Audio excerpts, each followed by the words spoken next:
अखिलेश कटियार जी, क्या 27 के लिए या आगे के चुनाव के लिए या मोदी विरोध के लिए सपा को सिर्फ मुस्लिम वोट का सहारा है, इसलिए योगा बनाम नमाज करेंगे, इसलिए अवैध मदरसों को फंडिंग करेंगे और इसीलिए बर्ग पर चार्जशीट जब फाइल हो जाएगी तो कहेंगे ये तो सरकार का एजेंडा है? इस प्रदेश में पीडीए, पिछड़े, दलित, अल्पसंख्यक, आदिवासी समाज के हक और अधिकार जो लूटे जा रहे हैं, उनके अधिकारों की रक्षा के लिए जो माननीय अखिलेश यादव खड़े हैं, उनके हक के लिए हमारा किसको ज्यादा अधिकार मिल रहा है? हमारा एजेंडा, हम किसको ज्यादा अधिकार मिल रहा है? लड़ाई उनके लिए लड़ेंगे हम। किसको ज्यादा अधिकार मिल रहा है आपके हिसाब से?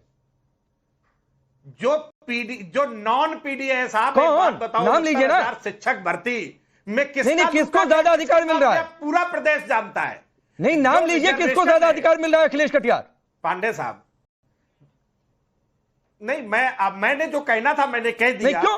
पीडीए का हक मारा जा रहा है, किसानों हिंदुओं का ज्यादा अधिकार मिल रहा है। मैं सीधे सवाल पूछ रहा हूं। सरकार जिस नहीं, मैं सीधे सवाल पूछ रहा हूं अखिलेश कटियार जी, आपके हिसाब से हिंदुओं को ज्यादा अधिकार मिल रहा है? सवाल पूछ रहे हैं ना। हिंदू कौन है पांडे साहब? ये बैकवर्ड दलित हिंदू है कि नहीं? नहीं है ना। ये दलित तो अकेले आपकी ठेकेदारी थोड़ा नहीं है। ये आदिवासी हिंदू है कि नहीं? फिर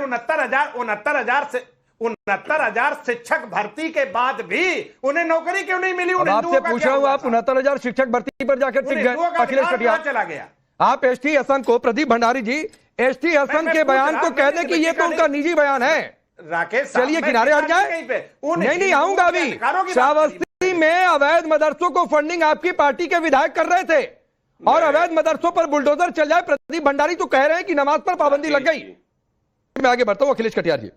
आपके कहने ना कहने से कुछ नहीं। अरे तो मत मानिए सर, मैं कहा कह रहा हूं, कोई जबरदस्ती थोड़े नहीं है। आप मत मानिए, अपना एजेंडा चलाते रहिए हजारी जी, आप मत मानिए सर। मुझे सवाल कटियार भाई, ठीक है सर, ठीक है अखिलेश कटियार समझ में आ गया। मैं दो बातें कहना चाहता हूं राकेश जी। मैं दो बातें कहना चाहता हूं।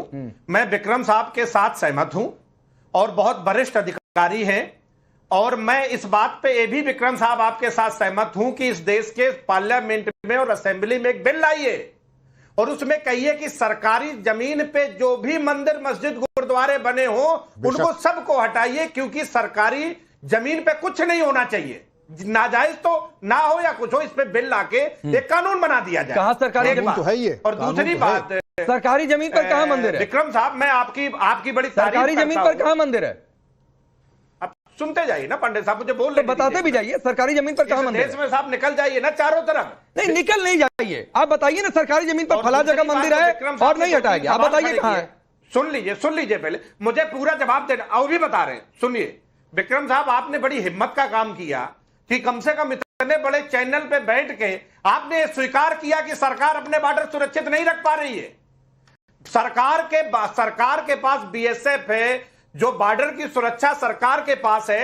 इसके बावजूद नेपाल से नकली नोट आते हैं और सरकार असक्षम है इस बात को रोकने में। और सरकार 300 किलो आरडीएक्स भी रोकने में सक्षम थी। आपको मैं बहुत धन्यवाद करता हूं, आपने जायज मुद्दा उठाया। ये सीमाएं देश की सुरक्षित नहीं है। मनी ट्रेल, यहाँ पे नकली जाली नोट आ रहे हैं। अखिलेश कटियार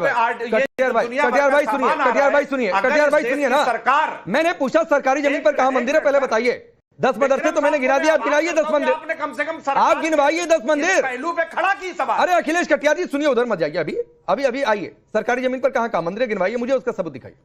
मैं विक्रम साहब की बात पे अरे विक्रम साहब की बात क्या हो गया, मेरी बात पर आइए। राकेश जी, हाँ, मेरी बात पर आइए। में चले जाइए चारों तरफ। नहीं, चले मत जाइए, हवा में नहीं, चले जाइए चारों तरफ। गिनवाइए ना, नाम, सबूत, जगह, पता बताइए मुझे।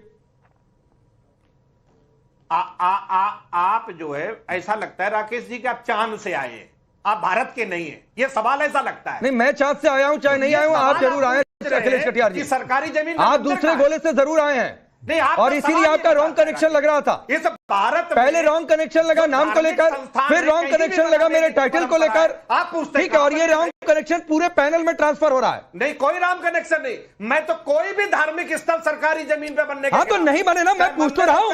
प्रदीप भंडारी जी, गिरियाघर हो चाहे बुद्ध विहार हो, श्रावस्ती का अवैध मदरसा हटाया गया, सरकारी जमीन पर था, सरकारी जमीन पर था। मैंने पूछा मंदिर 10 गिनवा दो, गिनवा नहीं पा रहे, कहे चले जाइए जहां जाना हो, हर जगह मिल जाएगा। क्या आप इस बात के लिए तैयार है कि सरकारी जमीन पर किसी जी, तरीके बताइए। की कोई संपत्ति नहीं होनी चाहिए, चाहे मंदिर हो, मस्जिद हो, मदरसा हो या वक्फ की कोई प्रॉपर्टी हो जो इलीगली घोषित की गई हो? 100% तैयार है। बहुत। मंदिर, मस्जिद, गुरुद्वारा, चर्च, चिड़िया, गिरजाघर, कोई अखिलेश भी यादव के धार्मिक खिलाफ बोल रहे हैं संस्थान, भैया।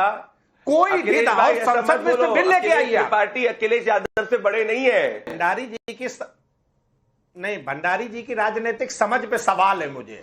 मैंने कहा कि कोई भी धार्मिक स्थल, बात खत्म हो गई ना, फिर उसमें वक्फ और मंदिर और गुरुद्वारे तो मैं मानकर चलूं कि वक्फ कानून पर समाजवादी पार्टी बीजेपी को समर्थन दे रही है, सरकार को समर्थन दे रही है, के खिलाफ हूं। सरकार को समर्थन दे रही है। नहीं तो आप समर्थन दे रहे हो हमें? नहीं तो अखिलेश कटियार, मैं तो ये कहता हूं सदन में बिल लेके आओ सर। अरे वक्फ तो है ही, आप समर्थन दे रहे हैं। दोनों लाऊंगा बिल सदन में।